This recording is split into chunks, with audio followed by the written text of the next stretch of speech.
What's up, guys? Welcome back to another Swift tutorial. Today we're going to be building a quiz app. So think of something like a game where there's a question, a couple answers shown, and the user has to pick the correct answer. And once they do, we're going to show the next question, so on and so forth. So this is for absolute beginners. We're going to be walking through every single piece of this app and building it live together. So with that being said, get started by firing up Xcode. We're gonna create a new project, so hit Command-Shift-N, select a single view application, and let's call this quiz game. We're gonna save this on our desktop, and once this is ready to go, we're gonna get right into it. Let's expand our Xcode window to give ourselves some more room to work and start talking about the various pieces that we're going to need to build this app. So first and foremost, we're going to need a menu screen. We are also going to need another screen where our actual game is, where we show the question and the answers. We're going to need, let's actually write this down instead of me rambling it off. So let's come to our view controller and start writing a comment down here. Let's write it up here actually. Okay, things we need. We're gonna need a menu screen, a game screen. Let's see, what else will we need? We might need a screen that shows game over, or we could just use an alert in this case, so we're not gonna add that. Let's see, in terms of data, we're gonna need a answer object. We're going to need a question object, and it sounds about right in terms of everything we need. It's a fairly simple app. So now that we have this little list, let's get started with this. So hit Command R for me, and that'll build and run your app into the simulator. And we're going to start designing the menu first and foremost, and we're going to go from there. So we have our empty app. Let's use this view controller, which was created as part of the template for us, as the primary screen that our app opens to, which is our menu. So we're going to want to have an action in here that gets called when the person presses the start button to start the game. So come in here and create @IB action func start game, and we're going to do something in here. What we also want to do is go to our main.storyboard, and in here we're going to drag on a title for our game, for the menu, as well as the start button, and maybe give it a little bit of color because it's a little plain at the moment. So let's give this a background color. Let's pick something a little more vibrant. I guess this works for now. Let's come up here and grab a label, which is a UI label. Let's drag it on in. I think I missed it there. Let's try that one more time. Let's drag this on in. Come down here and click on this button. We're going to apply some constraints to our label, which will position it on the screen. We're going to say 10 from the top, 20, 20 from the left and right. And we're going to give it a height of, let's do 320. What we also want to do is we want to center this label. So come up here and hit the center. Double click in here and give this a title of quiz game. Not the most creative, but we can always change that later. Let's also come in here and give it a different text color up here. We're going to stick with a white color. And the text is a little small, so let's come in here and find font. I believe it's up here. Hit this, and we're going to change a couple things. The first thing we want to change is make it bold. Then we want to bump this size a few points. And if we come back here, we'll see that we're looking a little better. Let's also change this background color to something darker so the contrast of the color is not as low. So come up here and hit custom down here actually, And let's darken this color by coming to the circle, the color circle, and picking a darker color, like so. Something not that dark. Let's make it a little lighter. That looks about right. We can work with that. And we can close this. Now we also need a button in here to start our actual game. So let's come up here and find a button. We're going to drag it on in like so. Again, we need to add constraints. So we're going to come in here and we're going to say the width is 200, height is 50. And we're going to center this in our actual container vertically and horizontally by clicking this and checking these two boxes. Like so. Now let's set a background color to this. Right now we don't have a background color, we only have a text color. We're going to set the text color first actually to white.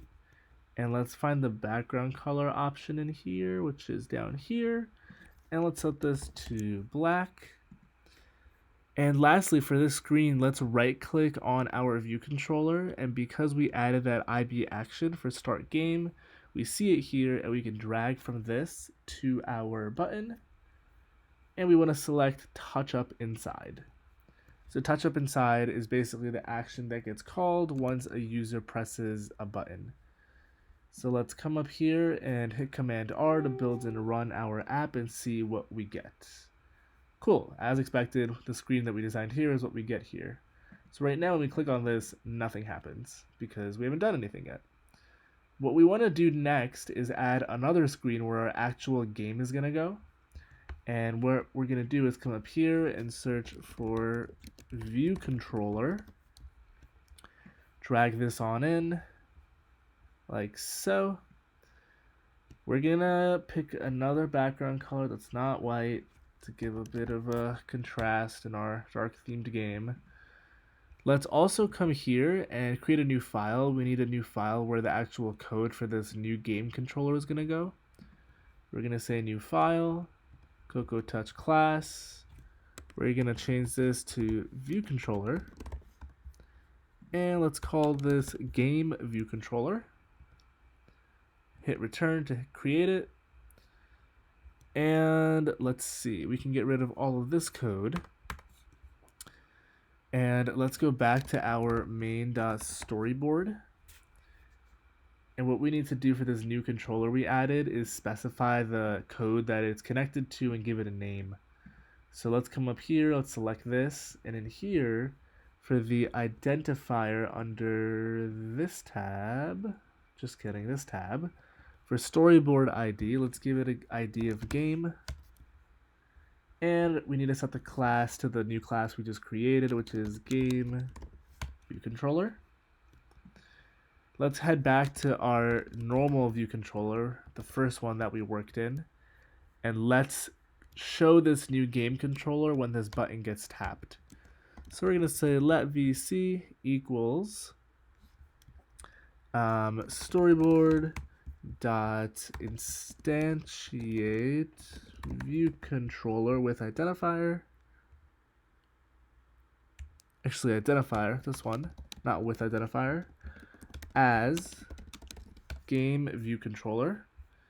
And we're going to come down here and say present VC animated true.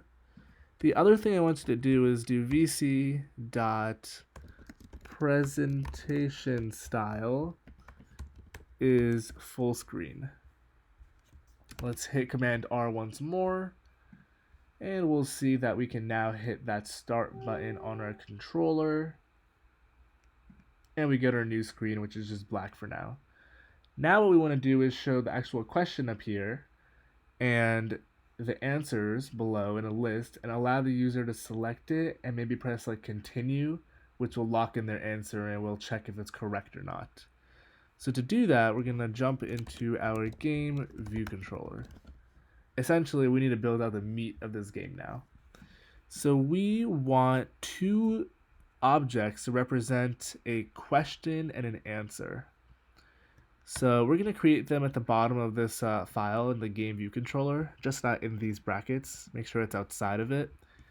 It's going to be a struct, and the first thing we're going to want is a question. A question has an actual question itself, so it'll be text. And let's say a question also has potential answers. Or let's just call them answers, and only one of them will be correct. Now, what is the type of answers? It's going to be an array of answer objects, which leads me to say next, we need to create this answer object. And on an answer, we're going to have two properties. One is going to be the text, and the next one's going to be if it's correct or not, which will be a bool, which will be either true or false. Next, what we're going to want to do is in the game, we want to hold a collection of these questions and answers. So let's come up here and create an array called game models, and it'll be an array of questions. And we're going to create a function in here, which is private, and we're going to call it setup questions. In the view did load, we're going to set up the questions first and foremost, and in here we'll actually create the questions.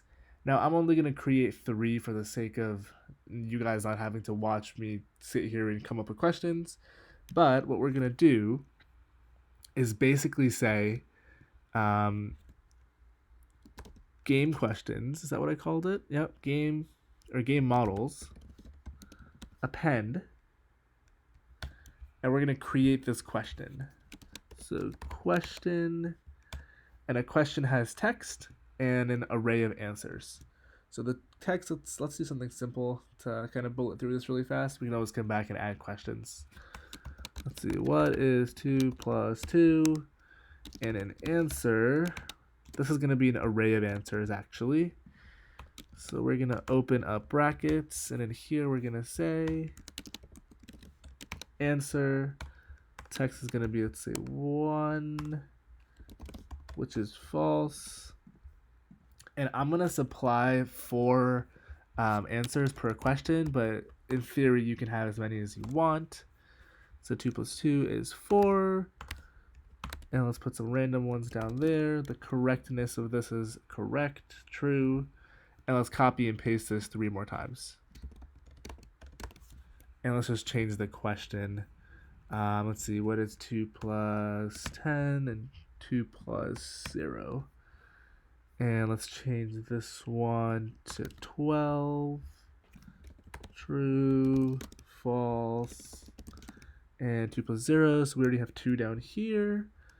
Let's move 2 to this one though, because it'll change the position of our actual answer on the screen.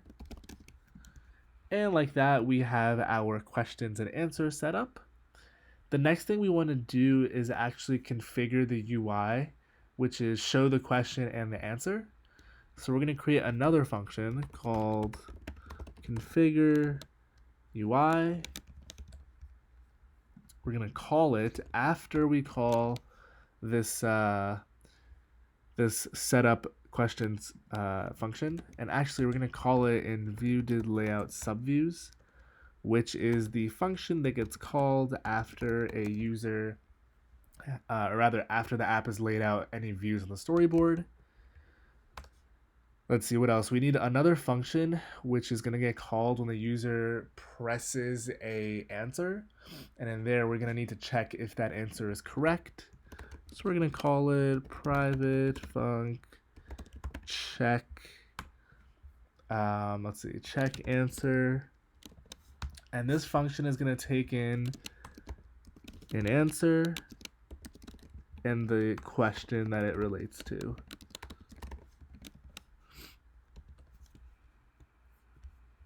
And I guess it'll return a bool if the answer that's supplied is correct. So with that being said,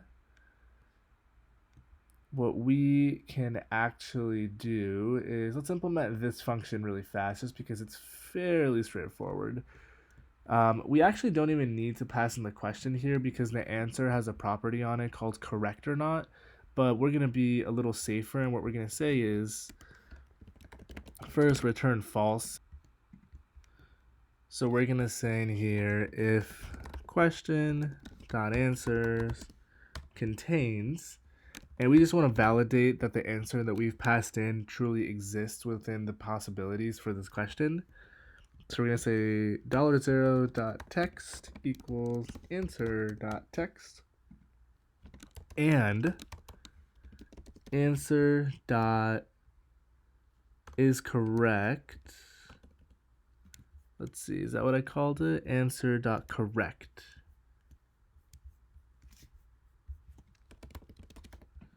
And answer dot correct. Let's see. What is this complaining about? If question's answer is this,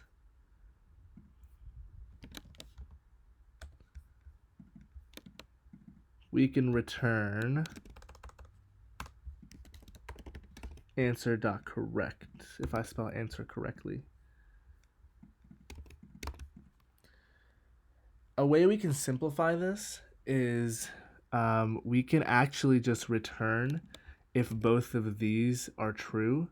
So instead of having this whole if nonsense, we can actually drop all of this and just do return this. We can also return this false actually, or drop the false.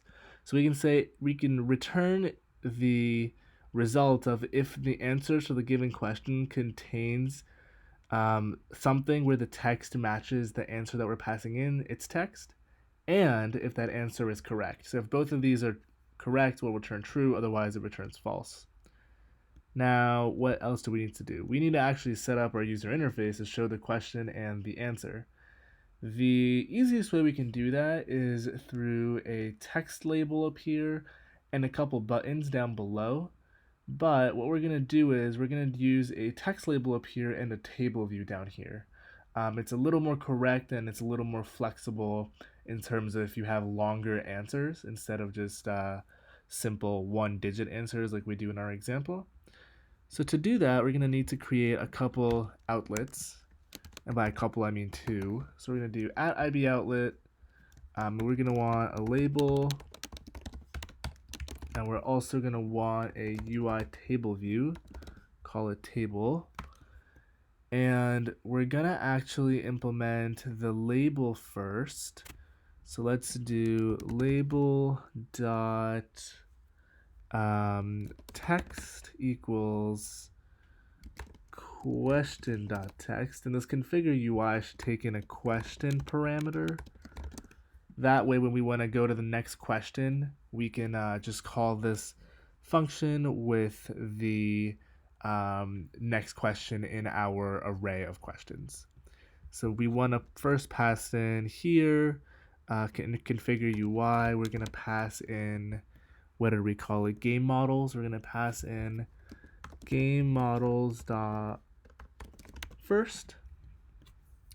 The other thing we want to do in this configure UI function is we want to set up our table view. So we're going to say the delegate is self, data source is self. And if you're not familiar with table views, that's totally fine. I have a bunch of videos on that, and of course you can just keep following along.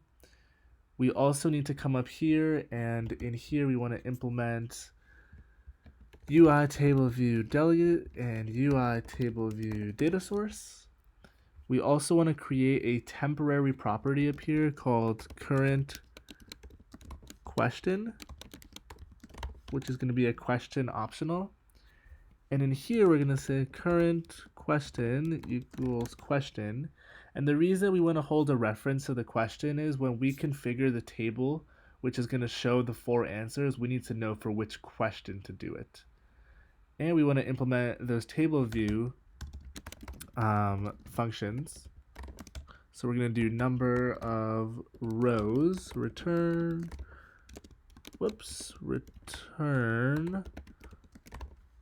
current question is what I want, dot answer dot count.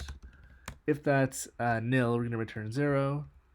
We also want to return cell for row at index path. Whoops, cell for table view, cell for row at index path.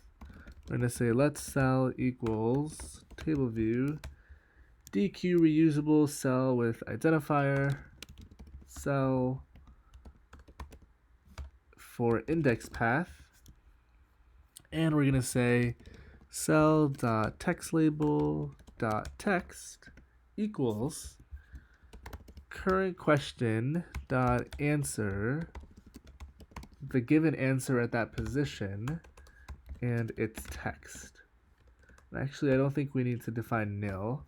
And below this, we just want to return the cell. Now, an important thing to do, which a lot of folks forget to do, is figure out where this cell identifier comes from. We actually need to specify this on our table in our storyboard. And actually, we haven't even added the label or the table, so we're going to do that in just a second. The third function, last for the table that we need to implement, is did select row. In here, we want to say deselect the row at the index path with an animation. And now in here, we want to call the check answer function and see if it is indeed correct. So we're going to say check answer. The question is going to be current question. Now, because this doesn't take an optional, we need to unwrap it. So we're going to say guard let question equals current question, else return. And we can pass this question into here. Now we also want the answer that we picked. So we're going to say the answer that we picked is let answer equals question dot answers and index path dot row, which is wherever in the list of answers that we selected. And actually, because this returns a bool, we're going to say if the result of this is true, next question. Otherwise, if it's incorrect, it's wrong, so we're going to show an alert. So we're going to say let alert is UI alert controller. Let's give this guy a title. Let's say wrong. The message will be you suck. The preferred style will be an alert. And we're going to add a action to this alert, which is going to be a UI alert action. Again, with a title. It'll be dismiss. Style will be cancel, because we want to cancel the alert. And handler will be nil. And last but not least, let's present the actual alert with an animation. In the case where the answer is correct, what we want to do is we want to actually check if there's the next question in our array of questions. If there is, we want to show the next question, and if there's not, we want to basically just print out, or maybe show an alert saying game over, or like you've won or something. And the way we're going to basically check if there is a next question is get the index of the current question. So we're going to say if let game models, rather index equals game models, first index where $0 dot text equals current question dot text. And because this can't be nil and we know current question exists, we can actually, instead of using this variable, use this question variable because we unwrapped it, because we know it's not nil.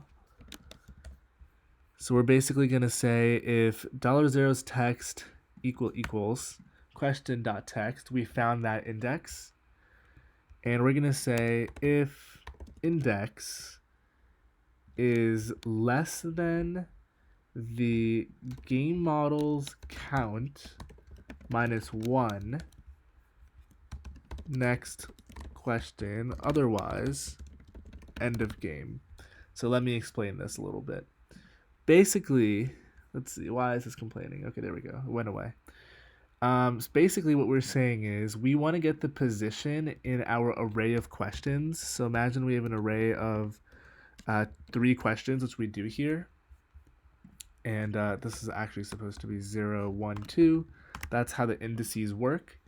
Let's say we're at this question and its index is 2. We're going to say if 2 is less than the count of things in this array, which in this case is 3 minus 1, we can move forward. If not, we're at the end of the game.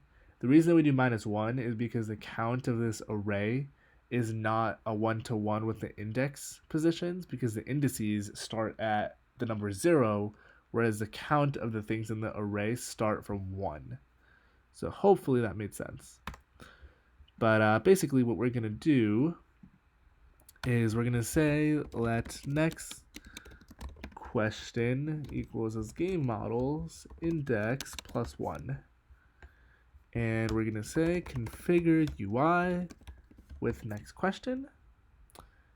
And let's see what else. We want to do a table dot reload data because the table currently will have our old questions.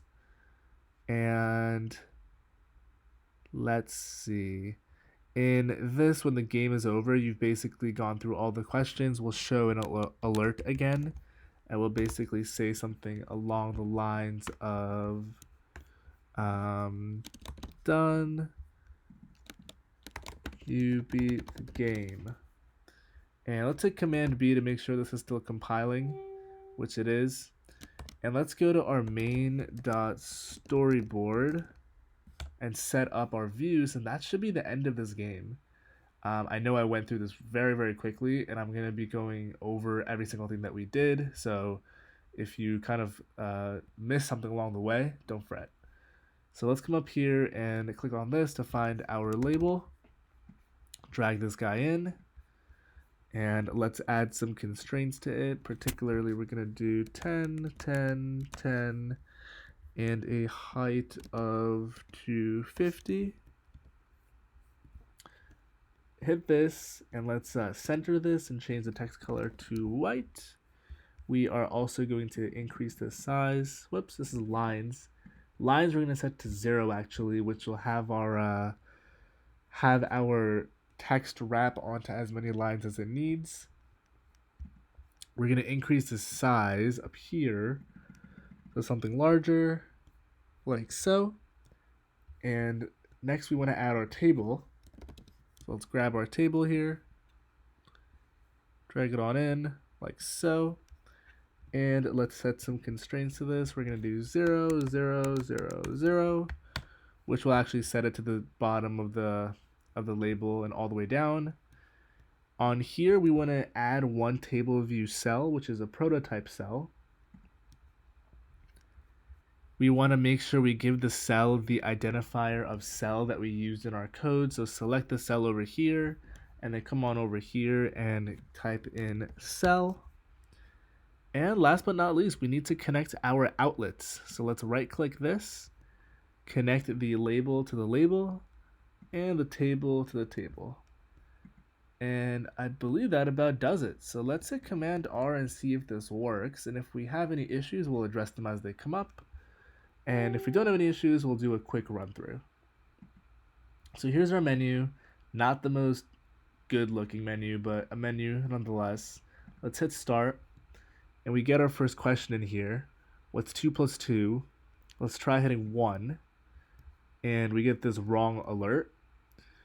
Let's try hitting 4. And you can see that when we hit 4, nothing actually happens. So we need to figure out what is going on. So let's come in to our game view controller. And we're going to say if let, let's see, where are we checking? We're saying check answer for this question. And we're coming in here and saying if let index game models, first index where the text of that position is the question's text. Then we're saying if the index is less than this game models count minus 1, which looks correct to me, we're going to configure the UI with the new question. And then we're going to reload the table. So why isn't that working? So we hit this. So let's come in here and actually print out the next question. That way we'll see if we're even getting that far. So let's hit start. Let's answer the question, and we find the next question is what is 2 plus 10, which we should be showing in here, but we're not. And the reason we're not is a great question. So we're going to see what we messed up. Let's go to configure UI.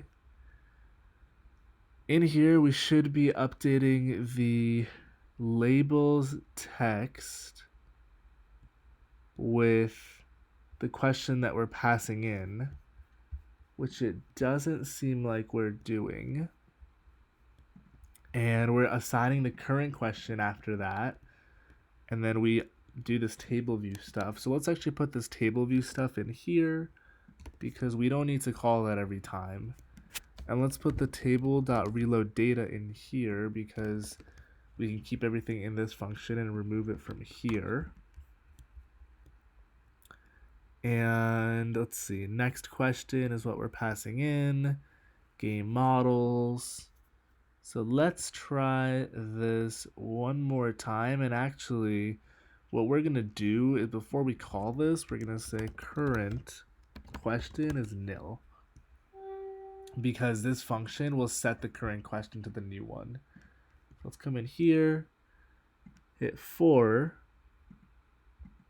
and it's still not updating, which is not what we want. So let's look at this once more. Let's see, configure UI. Let's put a breakpoint in here and see if we get into this function. Breakpoints are a great way to debug this kind of stuff because it definitely hits everybody and it happens all the time. So we can see we've come into this function, hit the play button, hit this, and we come into this question, into this function again, like so. And I see. What's probably happening is this configured UI is being called with the first question in here over and over again, which is why we always revert back to this first question. So what we want to actually do is only call, so let's put this table view stuff in here. And let's only call this configure UI and viewed load. I don't think that should mess up our UI. I prefer to put it in this other function, but let's see if that's the problem, and then we can improve it if we want.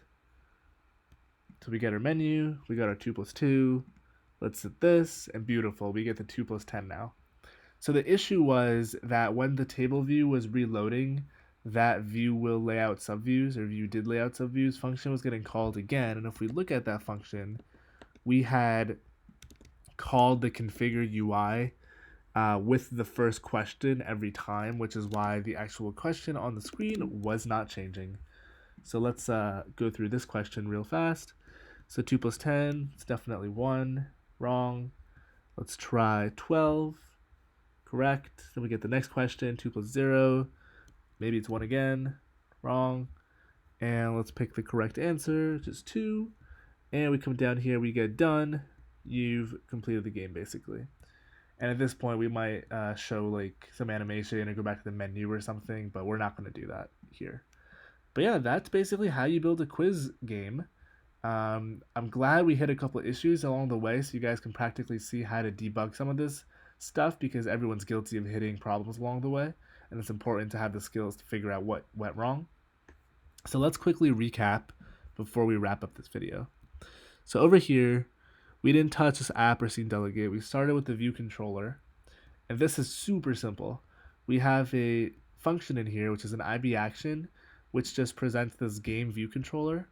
It does a storyboard instantiate with the ID game, which we supplied in the view controller, in the storyboard rather, as a game view controller. And we set the presentation style to full screen. Now what that actually does is it makes sure that this new controller takes the whole screen as the name implies, but if you don't set it to full screen, you can see the menu behind it in a little like slab up here. It looks like a card presented over rather than a new screen. So that's why that's important. The next thing we did was create this game view controller, which is essentially the meat of our game. In here, before we actually look at this view controller bit, we created these two structs, one for a question and one for an answer. An answer and question both have text, with an answer having a correct property, and a question has an array of answers on it. Then in the controller, we have a couple of properties. The first one is your game models, which is the questions that we're going to use in the game. Then we have a current question, which signifies the question for the current level, a label, and a table for our actual user interface. We specify the table's delegate and data source as self, and we've also supplied those up here, table view delegate and table view data source. Then we call the setup questions function, which creates our questions in this case. Configure UI with the very first question to kick off our game. Configure UI updates the label's text as well as assigns the current question and reloads the table's data. And of course, the table holds our answers, so we want to update the table's answers with the current question after we've assigned it. Then in here for check answer, we return if the question that we're passing in its answers includes the choice that we made, as well as if that answer is correct. Moving on, we have this set of questions where we just instantiate and append a bunch of question models. Below, we have our table stuff, so the number of rows is going to be the current question's answer arrays count. And because this could be optional, we also say otherwise 0. For this function, we want to actually create and return the cell. So we say table view DQ reusable cell with this cell ID that we put in the storyboard that we'll look at in just a second. We assign the text label on the cell's text to the current answer's text. Below, we have a function that gets called when you select an answer. First, we want to deselect that row, which is just unhighlighting it. We want to unwrap our current question, make sure it's not nil. Then we want to get the answer that we selected, which is question.answers. Then we want to call this function and check if the answer is correct. If it isn't correct, we show an alert saying you suck and that it's wrong. If it is correct, we go through here and basically figure out if we want to go to the next question or end the game based on if there is a next question using the index position. And that's about all there is to the game controller. And let's look at the main storyboard and wrap up. So in here we have two controllers. One is the menu with a simple label and a button that we tied to our action. The game controller has a label up here for the question and a table down here for the answers. And of course, in here we added one prototype cell and gave it a cell identifier, which we will see by clicking on it. We'll see that it is cell. And that about does it. Thank you so much for watching. I hope that this video kind of gave you a good overview of the various pieces it takes to build a simple app. Let me know in the comments if you want the code for this, if it's helpful for you. Feedback is greatly appreciated. If you're new, welcome to the channel. Subscribe. We do daily iOS videos and other tech stuff along the way. If you've been here, thank you again for watching, and I'll catch you in the next video.